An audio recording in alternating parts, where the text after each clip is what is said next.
Hello, and welcome back to Wrestling is Her. I am your host, Raja, and I am here with my co-host, the impeccable John.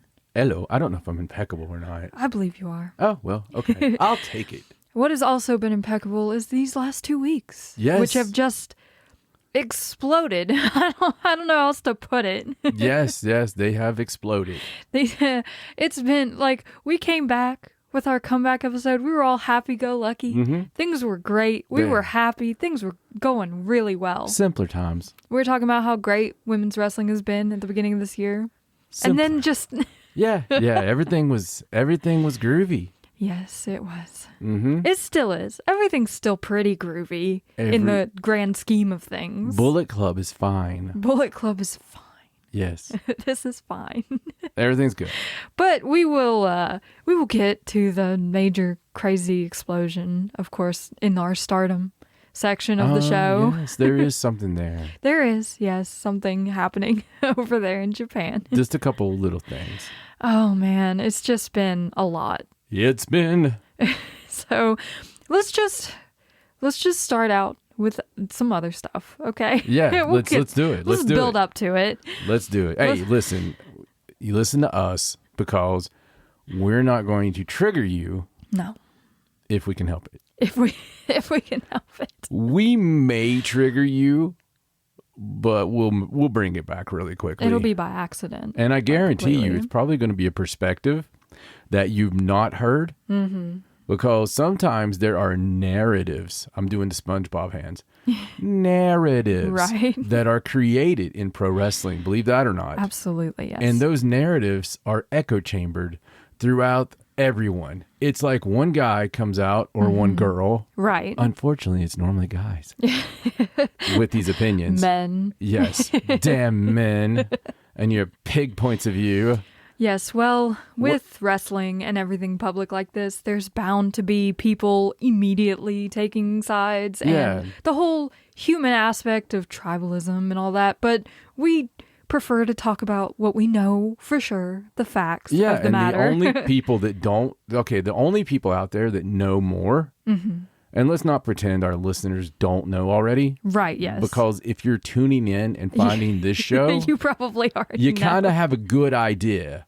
All right? I mean, it took over the wrestling world when it happened. When, of course, we're talking about Rossy Ogawa being fired from Stardom. Right. 2 weeks before he was going to leave anyway. Exactly, yes. Which made it even stranger. Immediate termination of contract. Yes. Yeah, yes. And you know, we are going to get to that. Yes. Okay, we are definitely going to get to that. But all I was saying about the narrative part is, you know, maybe it's not that ours goes to another side. Ours goes to the middle. Yes. And there's reasons for that. And we'll get into that when we get to that point. You know, we are very opinionated on this, but it's of the fact of not having the opinion. Yes. I'm more opinionated more toward the people in the quote unquote wrestling journalist pool that want to just instantly jump on and make villains. You know, it's not all about good guy, bad guy. Yes. They always need a villain in the story, and people will make one How's that novel coming, Brian? As little of... Do you have an antagonist? A protagonist? A protagonist? They will grasp at any threads that they can find, and you see it all the time in this kind of thing. I mean, it's a public matter, of course, and people... It's just human nature to want to take sides and to have that contention. And honestly, it doesn't bother me whether it's AEW versus WWE, whether it's, you know, TNA versus GCW. I don't care what it is. You know, it's okay for fans to have opinions. Yes. And to have different opinions and to be very into their favorite thing. Okay. Exactly. But the thing that bothers me is when you have a responsibility, in my opinion, as a journalist. If you really want to be taken seriously in journalism, as a real journalist, I believe it should be as much in the middle as possible. As non-biased as you can possibly be. But something happened a few years back, and it's not wrestling's fault, really. No. But what happened? We've seen it in politics. We've seen it in the world. Yeah. I think that all bled out. I think that when all of a sudden we had these, even on sports, like I'll notice, on sports, like ESPN top stuff, they'll pull more toward, like everybody's hating on the NCAA right now, wanting to go, well, they're going to go away because they're going to, anyway, it's crazy to me. And I think that politics really was the nucleus of this. And we know how, nobody was able to go to a Thanksgiving. Yeah, no. Without having, crazy Uncle Jim Bob that, had a different opinion than other people. And it pulled everybody apart. Now, whereas a few years before, you could have had this side and this side, and they didn't care enough. They might have been passionate about whoever they were going to vote for. Yeah. But not enough to cause rifts and things like that. So I think tribalism really just became this thing. It did, yes. And I think it really took off in wrestling when AEW formed, and then that just really started tearing people apart. The funny thing to me on that is you have, and I'm just going to say it, and I don't care. You've got people like Jim Cornette, okay, who completely, if you go back and listen to old shows, hated WWE. Anything that WWE had, it was crapped on 100%, no matter what it was, and it was nonstop crapping on every bit of the product. Right. Until there was something else, so at that point you have to go, because all the kids were like in AEW or whatever, and it was really going that direction, because you had to be in the Elite show, and you had, and they were doing some fun stuff, and killing the business, and so you immediately have to figure out how to turn that into views. Yeah, absolutely, and that was what it was. It was just, I don't believe it. Like they watch every show, and I don't believe that I think they find things to pick on, and it's ridiculous things that actually happens way worse in that bar that's created. You can watch something just god awful on WWE. Yeah. If they do something even a tithe, like 10% of that on the other channel, it's the end of the world as we know it. Exactly. Yeah. And I think it's crazy. I think there, again, people are listening to these voices that have always been yelling at the sky, and are just doing the credible. Yeah, they're doing it for entertainment. Voices, yes. And it's ridiculous. It really is. And it's always a minority. Yeah. That gets, and then they take headlines from these minorities, and it's as bad with all the Brits with their morning shows. Right. What can we put sensationalistic headline? Because that's the game. Yeah. Can we put up here like locker room mad at blah, blah, blah? Yeah. When that's never the case. Right. There might be one person that had gas, and, they mistook them saying, something. And even storyline sometimes. I'll see a storyline and somebody will be like, well, I'm mad. And that'll be the headline. Like, this person's upset. They take it from their podcast. They take it. Yeah. So this is just another one of those things where we had been lucky to not really have Stardom be too much of a victim. Right. Of that kind of crap. Right. And that's over. Well, it just bothers me that people like to present their opinions as fact, and then even if something contrary to that opinion is presented, they don't budge on their stance. And I think it's very important to remember that there's likely not a big bad guy in this story. It's probably very much gray area all around. It's and you have to remember the most important part is the wrestlers. Yeah. Them being taken care of, being happy. That's what's important in this whole thing. And even with that, you can go over the top with that too. You can absolutely go over the top, because there's that the term is, I don't really like it, but that parasocial sort of relationship that people get with celebrities, people can do it with wrestlers as well, and think that they have a much closer relationship to them than they really do. And it can get a little over the top sometimes, but I mean, we just all have to take a step back, I think, and even if someone not overblow things. Even if someone is going through something, I could tell you personally, because my last 2 weeks have mentally been a struggle. It's been hard on everyone, And, I think, lately. You know, it's been in my personal, professional life, it's been hard, very hard.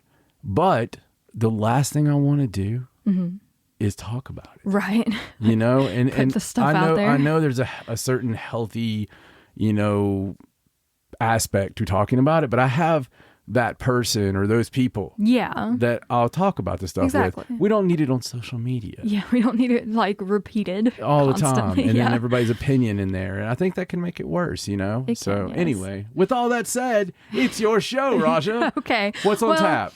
Why don't we start off with talking about WWE? Okay. Of course, we have Elimination Chamber coming up on February 24th. It will be in Perth, Australia, and starting at 5 a.m. Eastern time. Yes, which I actually heard some young men this week that were telling me we're going to be watching that live. Of course we are. I'm like, are you kidding me? And well, I mean, it would be nice to be able to watch it live, but I mean, we watch get Japanese up at 5 a.m. Yeah, we watch Japanese at 3 a.m. all the time. Yeah, and 5 a.m. But they don't get like we get up at 2:30. It's like not as bad as waking up at 4 a.m. All right. But anyway, the Women's Elimination Chamber this year will be contested to see who faces Rhea Ripley or Nia Jax at WrestleMania, depending on who wins their match at Elimination Chamber. So we have 5 of the 6 participants for the Elimination Chamber decided: Becky Lynch, Bianca Belair, Tiffany Stratton, Naomi, and Liv Morgan. Yes. And the 6th will be decided on Raw in a last chance battle royal to see who gets there, the last little spot in the Elimination Chamber. I'd seen it go back and forth. Do we think it's going to be Jade? I think it would be really cool if Jade was in there. Yeah. I'd love to see it, honestly. I don't know if they have that much faith in her yet. Well, you can never trust the reports, right? Right, no. Yeah, and they put those out sometimes as just, well, they're trolls. Yes. And they have fun. They have fun with it. So we don't know. I think if we see Jade in this last chance battle royal, that Jade goes over. Yeah, that would be crazy. No, I really do. I don't think that you put her in there without having her go over. Right, and it's hard to think of another like super big name that's would be in there at this point with everyone else. Right, yeah. But they've been pushing pretty hard the idea of Becky Lynch versus Rhea Ripley at WrestleMania. I mean, they did the thing at the press conference. I would say that's probably stone. Becky Lynch like has given promos about it. Like she's the only one that's coming out talking about like facing Rhea at WrestleMania. I thought that was kind of It's almost a gimme, but at the same time, are they doing that because she's not gonna win? I don't know. The Perth show has gotten less and less to me.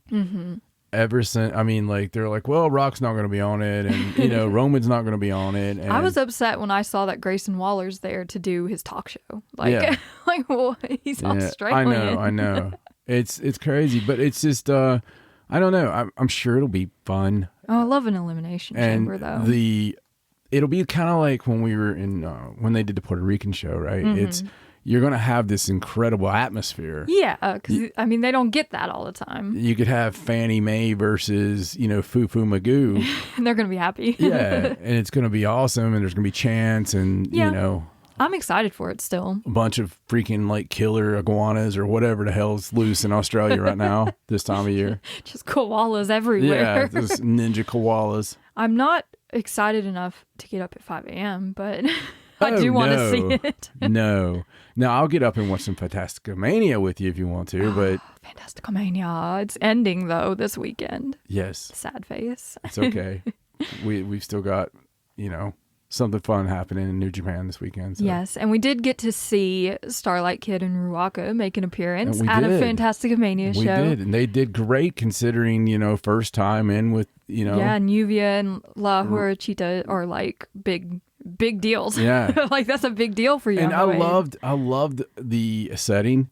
If you guys haven't seen it yet, you need to check it out. It was amazing because it kind of puts the Mall of America vibe from the first Nitro because it had the escalators in the background. Yeah, it's like an exhibition center, but it's awesome. so cool looking. Yeah. I love all those venues, every single one. Starlight went balls out. Like she does though. she did every dive that she could Starlight her way to, and yes, as the only masked woman in Stardom, she was like, I have to represent. Absolutely. And Despy was there. Yeah, and I love that he walked them out. They're so cute. I love them. It's great. So let's talk now about what's happening in AEW. Okay. There was something pretty exciting happen in the last 2 weeks. A lot of exciting women's activities there happening. has, but perhaps the biggest I don't know what you're talking was about. Tony Khan's big announcement of AEW Dynamite Big Business coming to the TD Garden on March 13th. Okada. Of course, the money man. Yeah, himself. absolutely. That's what it is. Maybe MJF's returning. Oh, that would be cool. Yeah. In Boston. Yeah. That makes total sense. It does make total sense. But of course, the big news being that Mercedes Moné is joining the AEW roster, has joined the AEW roster essentially. There really isn't. There is no for sure, but there has been nothing official yet. But look at the branding for Big Business. People like the colors, everything from the colors to the font. Like, come on. So I get it. I do. And I agree. Yes. It is a 99.9 and then some. This is basically First Dance all over again. Okay? It really is. Except on First Dance, I don't think they did like on the graphic like Punkton. You know, like it wasn't. There wasn't like a weird picture of living color back there, you know? No, there wasn't. Everything else pointed to it. Yeah. It's in Chicago. I mean, I don't think I've seen the Boston part since that first night. Yeah. Because I'm not sure that they can actually use Boss. No, probably not. She's the CEO now. Yeah, when I seen that, I was like, I'm not sure if that one's still taken or not. But I would imagine. Yeah, it's going to be amazing. Listen, no matter, this is one of those things, there's going to be pessimistic people out there. Mm-hmm. Always. Mercedes is a needle mover. Like one of the biggest. She is an absolute needle mover. She's one of the people that when she's on the card, you'll buy a ticket to go see the card. Yeah. Because she's on it. Yeah. Now, arguably, I believe that Okada will do that. Because if I seen that Okada was going to be on a card, I would be more apt to buy a ticket if they've been to the town already and they're coming back. But I don't think that lasts, okay, as long. Because it's all cool, okay? I was there when Okada made his debut and all this, it's great. Yeah. Now, I believe that Will Ospreay is a needle mover to that huge degree. Absolutely. Where thousands of people will come to see Will Ospreay. He's must see. Because almost every match the guy has is a 5-star classic unless you put him in a cage in Osaka. God awful, one of the worst matches I've ever seen in my entire life. Never again. I'll never mention it again.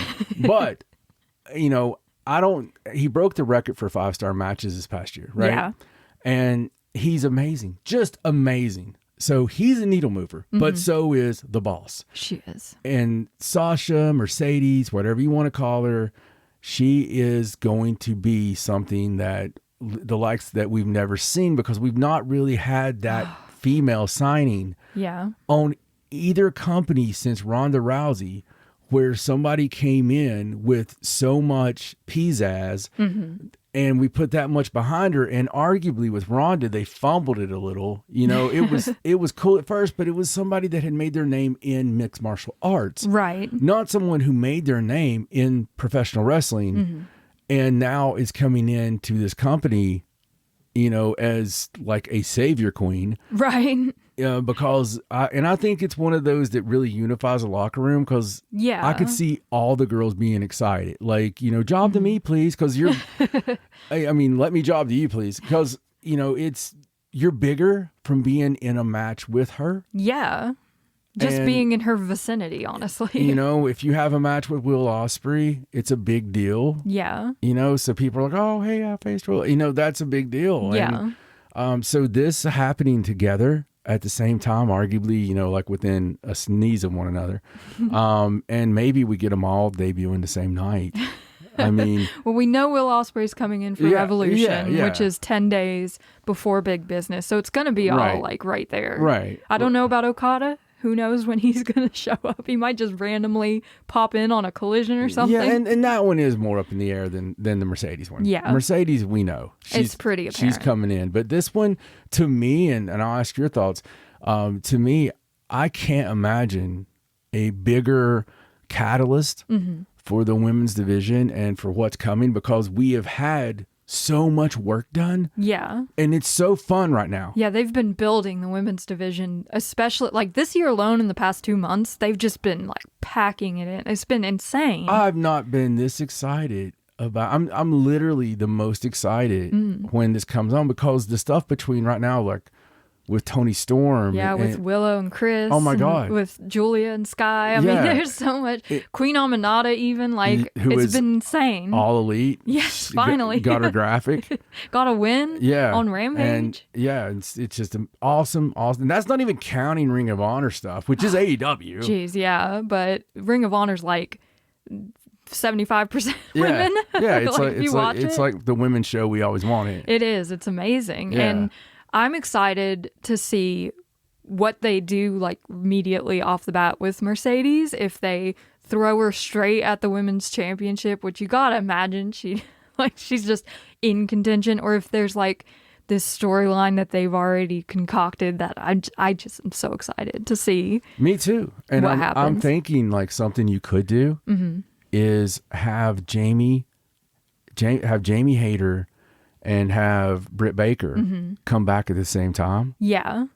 So you have this incredible pop because, Mercedes has the debut, and you can probably see her talking to Tony Schiavone or something. Right. And Britt Baker and Jamie Hayter, come out. Yeah, because it could be like this is my women's division now, but Britt Baker, of course, she led the women's division since the beginning, and she's homegrown and all that, so that would make total sense to have that. And she's been nonstop training. She looks in incredible shape right now. Oh, when they get back and we have this full, just when Megan gets here and everything. And they've been hanging out, Oh, man. So that's the thing, is like they were at the Super Bowl together, with Bailey. I love them all so much. So it's really cool. Megan, we've not even got to see Megan Bain, who is already back in the States. Yeah. Ready to go. After having that incredible, match with Julia and all the other matches she had in Stardom. I mean, geez, dude. Yeah. And after being essentially robbed of a year of Mercedes Moné after the incredible start she had in Stardom last year, we're all just chomping at the bit. I mean, she should probably come back and, go after Willow, but just tie up a few loose ends, Just saying. But of course, there have been other things going on in the AEW women's division, like we said. The whole Deonna Purrazzo, Toni Storm story has just gone off the rails with the whole tattoo thing and Toni Storm getting a new tattoo. So the tattoo thing, for those of you playing the home edition, yes, is, it was brought to the attention that Toni Storm has a matching tattoo with Deonna from when they lived together. Yes, they got it together at Dashboard Fest. It's like just a flash tattoo. It's a drunken duck. Yeah, which is great. It's adorable. And to show her dedication. Yeah. Toni Storm, in an incredible, timeless vignette, actually gets cover work done on the tattoo. Yeah, she got a blade like going through the duck. I mean, it goes like under the skin around the duck, but it's gorgeous. That's dedication. It is. And of course, Deonna very aptly told her she was going to break her arm with more choice words there in the the mix. Absolutely. So they're heading straight for each other at Revolution, and I'm so excited to see that match. Like, I went back and watched their 2 other title matches against each other from Stardom and NXT UK, and I'm hoping to see some little callbacks and stuff, like Tony's cheeky little handshake thing, and like, I don't know. I just So which one was better? Excited.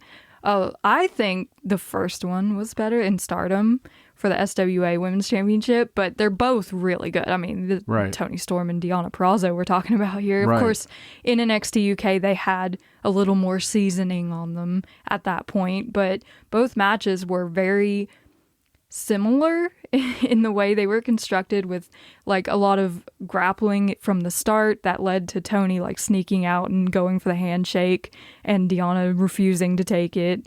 And they both ended with a Storm Zero after Tony escaped from being in a submission hold with her arm for a long period of time. So it'll be interesting to see if they play off any of that.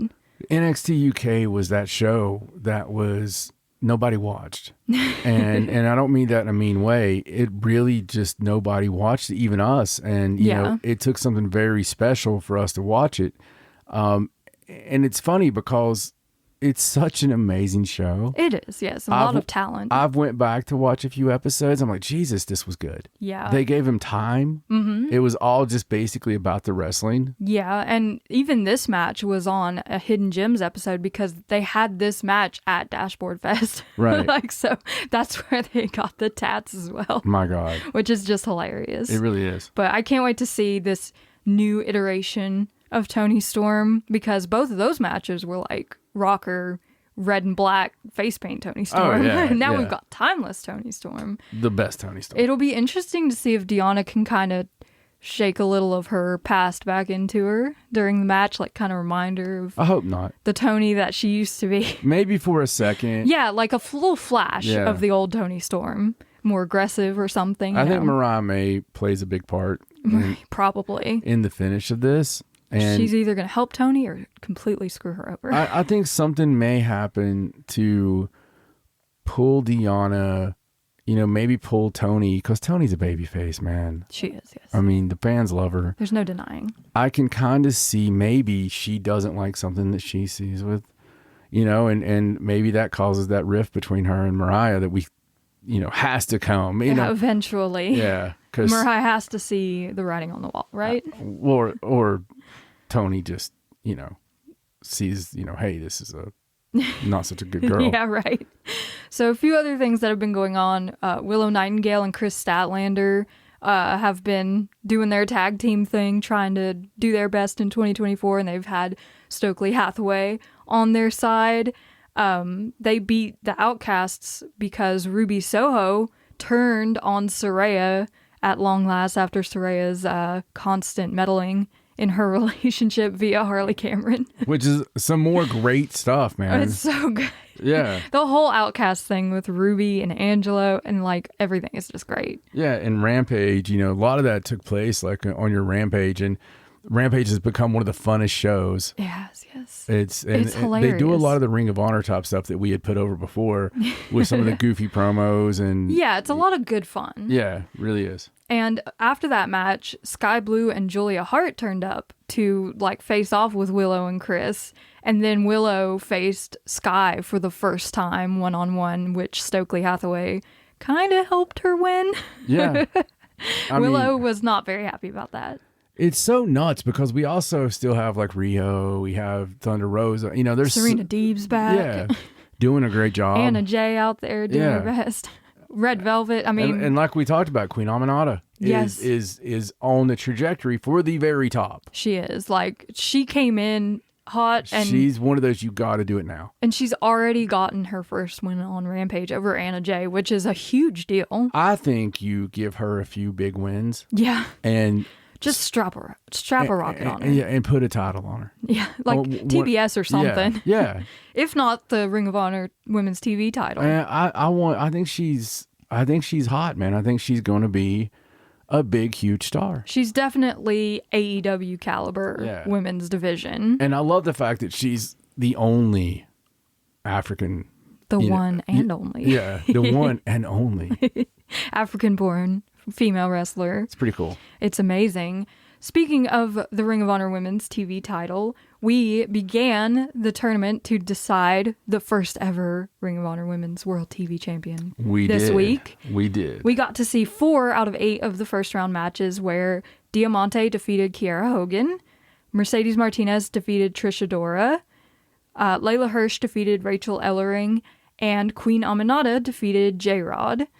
So those 4 have moved on to the second round. Only one of those really did I have a question of who would win going in. Yeah. Which, you know, that's tournaments. I mean, that's just how it is. You hope for an upset when you see that kind of stuff. Yeah. But really the Layla Hirsch match was the only one that I kind of questioned, just depending on whether or not they stay true to one another. Right, because they're friends in storyline, probably in real life. I mean, they're really close. Yeah. And there was this question of whether Rachel was going to like be on the up and up. Right. Or try to get one over on Layla. Yeah. I'm glad Layla got through. She's been working really hard down there in Ring of Honor for months. Since she's come back. Yeah. It's amazing. It is amazing. So next week, we'll get to see the other 4 first-round matches with the rest of the women in the tournament. Billy Starks will take on Robin Renegade. Viva Van will take on Abaddon. Red Velvet will take on Sandra Moon. And Sussy Love will take on Taya Valkyrie. Yeah. All amazing names in the Ring of Honor women's division. And honestly, if you guys have ever watched AEW, okay?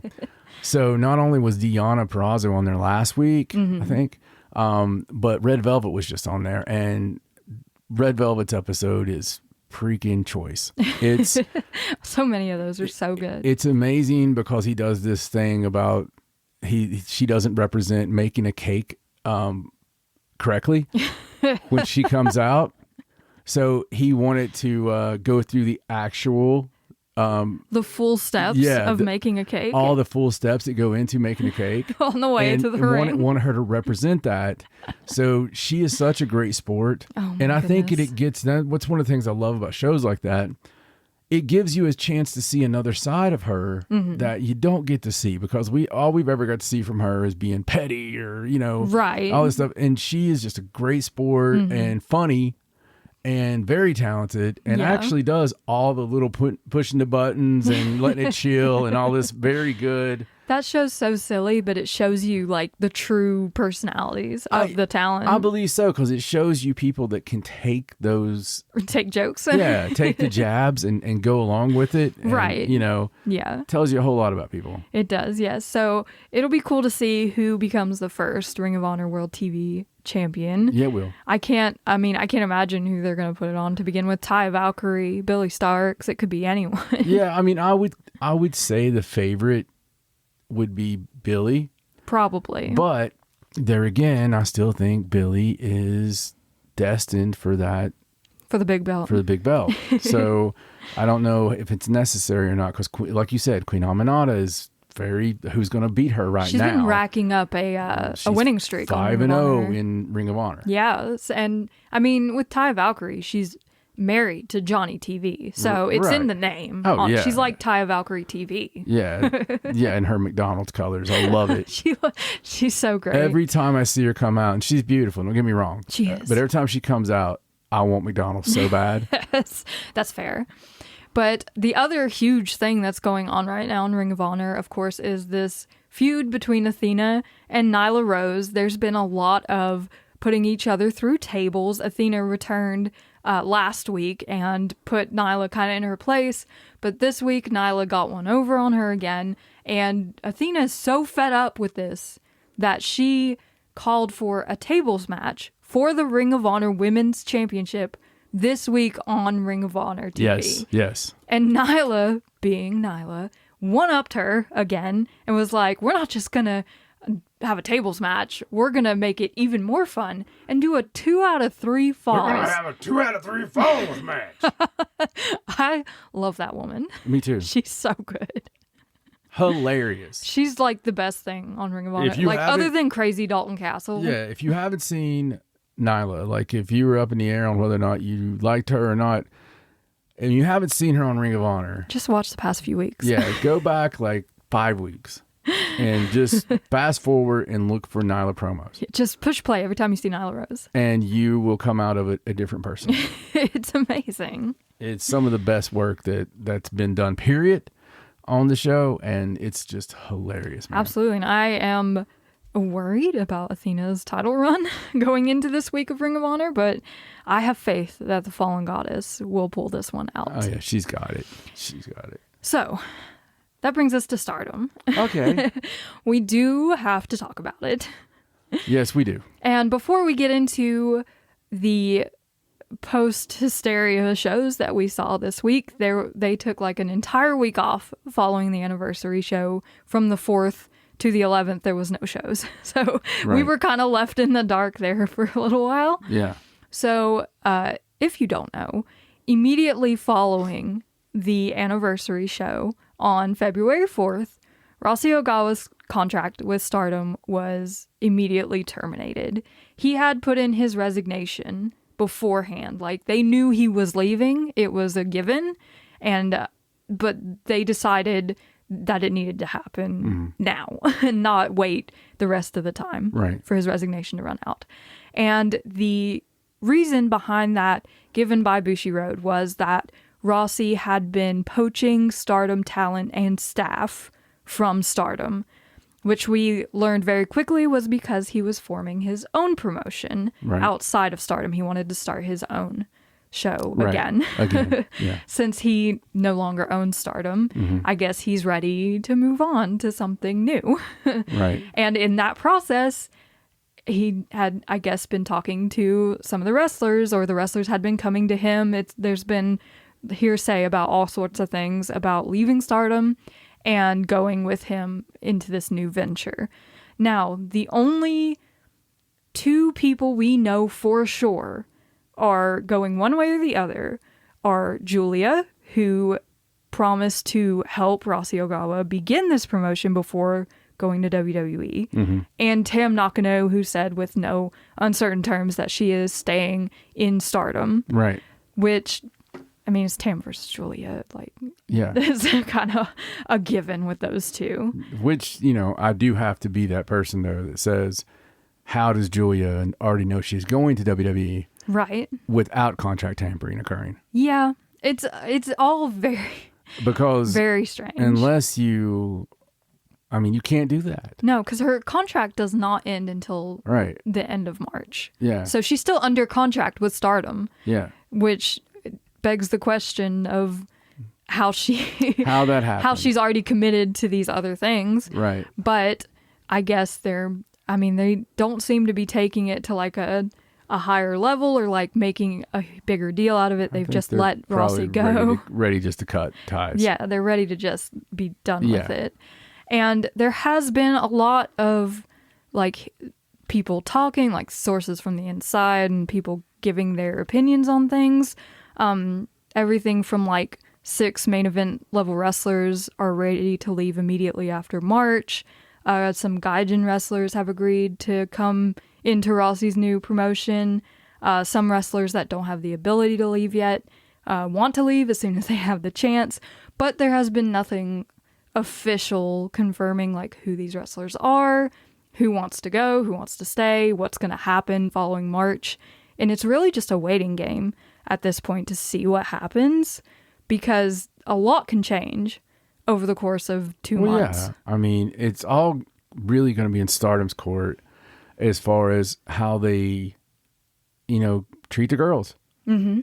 It's really right now going to be how are you getting pushed? How is your story? How is this? How is that? The grass is always greener, and there's always a lot of noise when there's disruptions. Yes. It doesn't matter what business you're in. Mm-hmm. Some of us that have been in business a long time hear rumors and don't sell them. Right. Because you hear it a lot, and you hear people that are disgruntled, and anytime somebody doesn't get something that everyone thinks they should get and they're dedicated to them, it's like, oh, we're going to walk out with you. Yeah. Okay, let me tell you how often that happens. Never. Yeah. And, unless you've got something lined up that's, like Julia, right? Yeah. She's already got something lined up, but that's Julia. Julia's done that. That's her MO. Yeah, it's like kind of her thing. And it's kind of Rossy's MO to, start companies or just move on to the next thing. Be the head of a company. And, so I don't know. I mean, if a bunch of the girls have their contracts run out and do go over there, then, I hope that it's great. And I hope that it's available for everyone to see. I did see where Okada put out the statement that, maybe after a couple of years, they could work together. Right. Like, they're not completely writing it off. Right. They're just like this, like, we're just naturally going our separate ways. Yeah, Okada from Stardom, by the way. Yes, Taro Okada, the new president of Stardom. Yeah. So, I mean, we don't know enough right now, we don't know F about S. No, and there are some things where you can kind of read the writing on the wall. I mean, Mina Shirakawa pretty much said, I'm Stardom. Like, she was like, I'm here, I'm to stay. I think EXV as the new faction with Micah at the helm is kind of a given to stick around in Stardom. Mayu Iwatani has clearly been having a very difficult time with this whole thing. And she should. Yes, I mean, the Stardom icon. Because Rossy, famously helped her when she was young. And yes. But then you got to look at the fact that when Io and Kairi left, Mayu Iwatani stayed. She did. And, was that for Rossy or, was that somewhat for Stardom? It's hard to say. And when you're actually called the icon of Stardom, right? That's got to be a big tear because, that's a company you built. Yeah. Absolutely. No questions asked. She built that company. She was the backbone for so long. Like, she's been there since the beginning. It's, it's going to be difficult, but I think the best thing we could do as fans of Joshi, fans of women's professional wrestling, is just support as well as you can everyone in their ventures, and and like hope the best for all the girls no matter which way they go. Yeah, like you pointed out earlier, everyone believes they're right. Yeah. People don't wake up in the mornings going, boy, I know I'm wrong in this situation. But I'm going to double down anyway. It's just human nature to be able to, well, this is why I'm happy. This is why it's unfair for me. This is why it's, and maybe, right. And you know what? All those things can be true for everyone. Yeah. I think it's just, it's one of those situations where we're not going to know the full details of anything for a very long time. And I think when the details do come out, it's not going to be as scandalous or as shocking as people want to make it out to be. I mean, if anything, it's going to be exciting. Yes. Because there's going to be people getting chances that we normally wouldn't see. Yes. I don't hear a lot of people complaining about how quickly Utami, rose through the ranks. Right. You're going to possibly see some more of that type of thing. Yes, more opportunity. Yeah. Like you say, high tides rise all ships. So it's a good thing. Right. That there's more wrestling to go around. Right. It's just, we're just going to have to wait and see, like, who's going to be wrestling where. And we're still going to get to see them all wrestle. And it's just going to be weird for a while. If I had a rumor feeling, I feel that this Rossy Ogawa thing's not going to be just Rossy Ogawa. I feel that this may be, no matter what they call it, a WWE NXT Japan kind of thing. There's always that chance. It just feels like that would make sense. Like why you'd be so ready to do this and why they would be kind of peeved about the conversations. And if something comes out, it's probably going to be leaning that way. We'll know by the end of the year. WWE's famously been trying to get there. They tried buying Stardom before and were unsuccessful in that venture. They've done the All Japan partnership. They've borrowed people and gave people and tried. Yeah. They've really tried getting a foothold in Japan market forever. Yeah. And so this might be the latest piece of that. It very well could be. But following all of this madness, we have had our next run of shows. We had 4 shows over the course of the last week. And you can kind of see the changes like already with as far as the booking goes for the matches. There's been some really cool stuff that we've been able to see over these last few shows, like first matches being rookies versus like more established stars. We got to see Mirai take on Rana Yagami, Suzu Suzuki against Yuzuki, and then Suzu again against Rana on the 17th. We got to see a really cool elimination match between Stars and EXV, kind of establishing E-Nexus V as like this really strong new faction and really putting them over the top with the whole like 2 versus 4 advantage where they were able to come back and win the match. But then we had kind of a treat where we were able to see a Korakuen Hall show live on the 17th of February. It was awesome. And even like it was so early in the morning for them that it was on at 9:30 p.m. our time. Yeah, on a Friday night. And we didn't even have to get up at a crazy hour to watch it. It was amazing, and it was even half price. It was, yes, because there was no commentary. It's just like a live house show. My favorite. And it was so good. Yeah. So during the course of that show, we got to see Ruaka and Starlight Kid defeat Lady C and Azumi before like frantically checking their watches because they had to get to Fantastic Mania that night. Right. Suzu Suzuki over Rana Yagami was so good. Rana, by the way, our favorite of the new crop. Of the rookies, yes. But I forgot to mention on the 12th. Hanako is probably the favorite, but yeah. Sayaka Kurara officially joined Cosmic Angels. Yes. Which yes. we were waiting for. Yeah. It's so we didn't announce it because we kind of figured the first time we seen her. Yes, she looks like a Cosmic Angel. Actually, I'm sorry, she didn't join per se. She's an apprentice thanks to Yuna Mizumori's hurt feelings. Right. Absolutely. Tam was ready to, she's just like, okay. Yeah, because she in. looks like one. She does. So she's an apprentice at this point. We also saw Mei Seira versus Waka Tsukiyama in a night. It wasn't even for the high speed title. It's just a nice little singles match. Right. Miyu Amasaki, Sayaka Mitani, and Utami took on Rina, Fukigen Death, and Momo Watanabe in a match where Miyu Amasaki pinned Rina. Yeah. In her ever going chase to get to the Future of Stardom title. And it seems like she's very, very fired up for this. She is. She did a double tensai. That move looks like it hurts. Yeah, absolutely. Can't get up from that.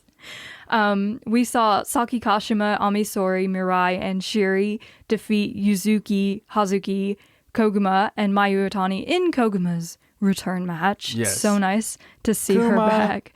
But Shiri actually choked Yuzuki out to win this match. Like, she just was not having it. Yeah, it was there. Yeah, okay. Shiri's kind of got, like, she seems like she's been in a mood lately. She does seem like she has been in a mood. I believe that she would be in that list. Yes. In the 6th match of the night, arguably the match. No argument. Of the night. No, there's actually no argument. This was the match of the night. This is the match of all these shows. The first time they put the New Blood tag team titles on a non-New Blood show, and it freaking delivers. Dude. Miles and miles of delivery here. If you want to go out of your way, because this should be uploaded to Stardom World, if not already. Very shortly. This match. Hanan and Saida versus Mai Sakurai and Chen Yoda was so good. Like, from start to finish, they were just on another level. We had Saida and Chen Yoda trying to kill each other the whole time. It was ridiculous. I mean, if you like violence and the good kind of sloppy, where it's kind of like just because we're angry. Yeah. Saida has been on a different level for a while now. Since her passion injection match, honestly. Honestly, since the wolf cut.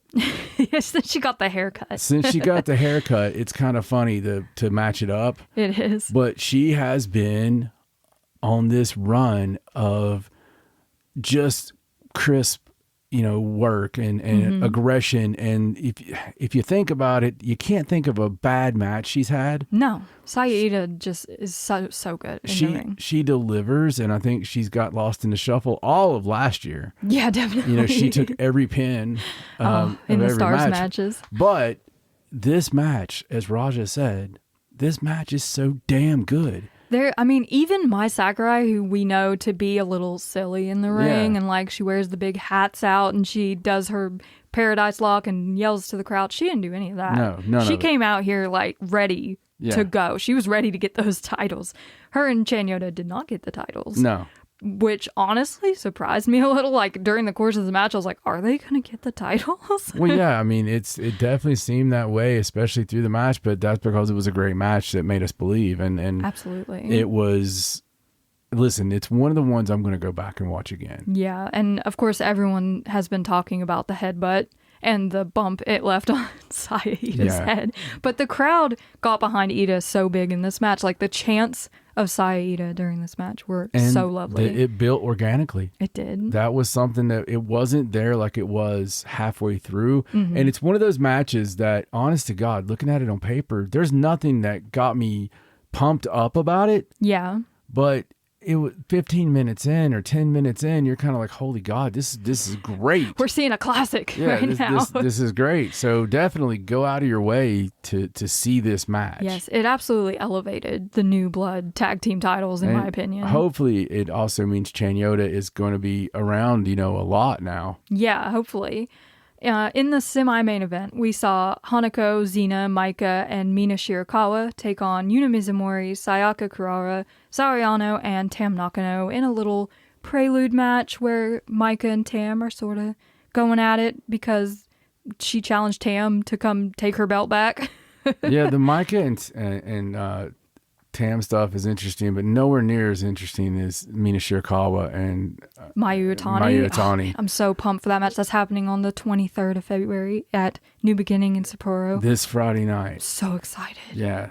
They've been at each other's throats, and like Mina Shirakawa's out for blood, let me tell you. And the stuff she's saying, oh no, like it's if you so guys bad. haven't watched it, like the Valentine's show, It was so bad at the Valentine's show. you can see that with the subtitles, and it's worth going and seeing it. It actually is, yes. Because you're going to be shocked at what is said. Mayu Iwatani's obviously having a rough night and can't even raise her head up, and Mina Shirakawa decides to use that moment to say some stuff. So a lot of stuff about her being weak and like showing it to the fans And dude, in Mayu Iwatani's best, just give it to you. Yeah, I think she was a little fed up. Yeah. Honestly, I think some of the girls in the ring were like, Mina. Yeah, it was amazing. It was a really raw moment, and it almost put even more stakes into this match. Oh, that they're I having. can't wait to see it.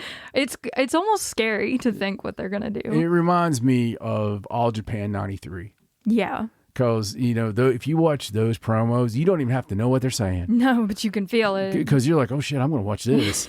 I mean, because, this is going to be good. I think this match might deliver on the same level as some of those matches. Let's hope. We can only hope. And in the main event, quite shockingly, Julia retained the NJPW Strong title over Natsuko Tora in a no disqualification match, which I think there were a lot of people thinking Natsuko Tora was going to win this match. Especially if you watch the Road 2 shows, because she beat Natsuko Tora in those matches, and normally that would lean toward, okay, here it is. We're going to, and especially when they changed it to no DQ, I thought that was Julia's way out. Yeah. Honestly, when I seen that. Because you could just get beat down with weapons. In my head, I was like, well, that's how Julia gets out of this. It's going to be every member of Oedo Tai defeats Julia. Right. That's a given with Oedo Tai, right? So she remains strong, but no, that's not it. So I don't know what the plan is. No, me either. I was not expecting it. It was a good match. I mean, as far as a no DQ match goes, they did some kind of scary stuff. It would be cool if we got something we're not expecting. Yeah. And I mean, as much as Tora is the leader of Oedo Tai, there was no Oedo Tai interference in this match, even being a no DQ match. Like, they didn't get involved. Maybe Julia gets some say in who she wants to drop it to, and maybe Suzu Suzuki or something on the way out. Maybe.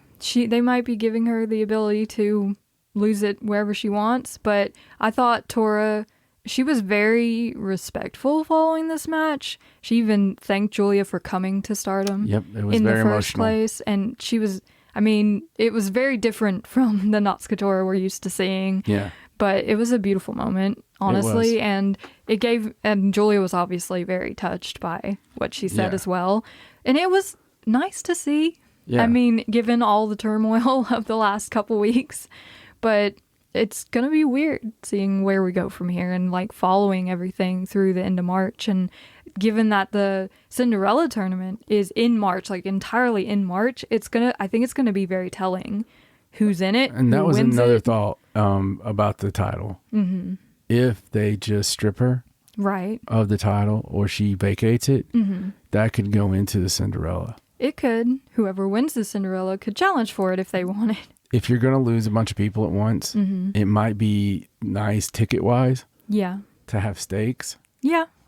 I mean, the Cinderella is a big deal anyway. Like, the winner's always, like, crazy big deal. So, I mean, it's just a thought. And also the thought is that if things weren't, they weren't working well with AEW before, you would think, considering some things that were tweeted. Right. Maybe they send some people to fill some holes. Cause you know what? I would love to see Queen Aminata, like, over there, like, in a tournament, or just there for a little while. It would be interesting if we had Megan return. Maybe she's just gone for a minute, and there's a bunch of ladies and Jamie Hayter coming back to Stardom to get her injury back in order before Wembley. Yeah, I mean, I would love to see any of our girls go over there for any amount of time. Right now, that wouldn't even be like losing anyone. They could even send like a Saraya. Yeah. That would be huge. Yeah, and the number of people we could have, like, go back to Stardom. I mean, even Toni Storm and Deonna Purrazzo, like, anyone would be cool. So, yeah, I mean, there's a lot of stuff that can be done, and I would imagine these conversations have taken place. Oh, yeah, you gotta think that they're way ahead of the game. Like, they're not telling us a lot of stuff on purpose. Nobody's thinking that way right now, right? No, because the relationship hasn't really been there. Right. But that was a big caveat to all this. Yeah, and it is there. The relationship between AEW and Bushiroad is well established. Absolutely. They've had the New Japan thing for so long, so you got to imagine that the Stardom partnership is just going to start flourishing at this point. I would imagine it will, yes.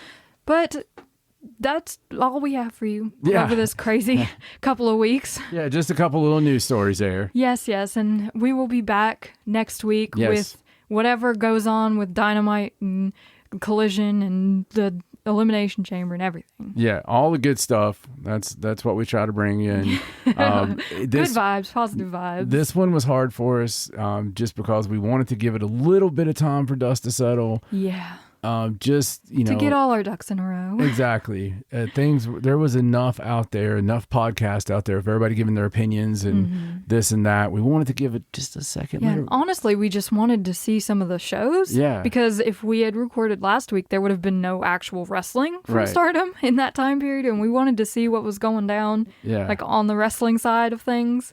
So we're in a pretty good place right now. I think so. And it's going to be interesting. I really think so. It's going to be fun. And we'll see what happens. Yes, and we will try to keep you abreast of all the news as it happens. Absolutely. But make sure you follow us on all our social medias at WrestlingIsHer, wherever you like to get your information from. And we will see you next week back here, same time, same place. I'm Raja. He's John. And that is all from Wrestling Is Her. Bye. Bye.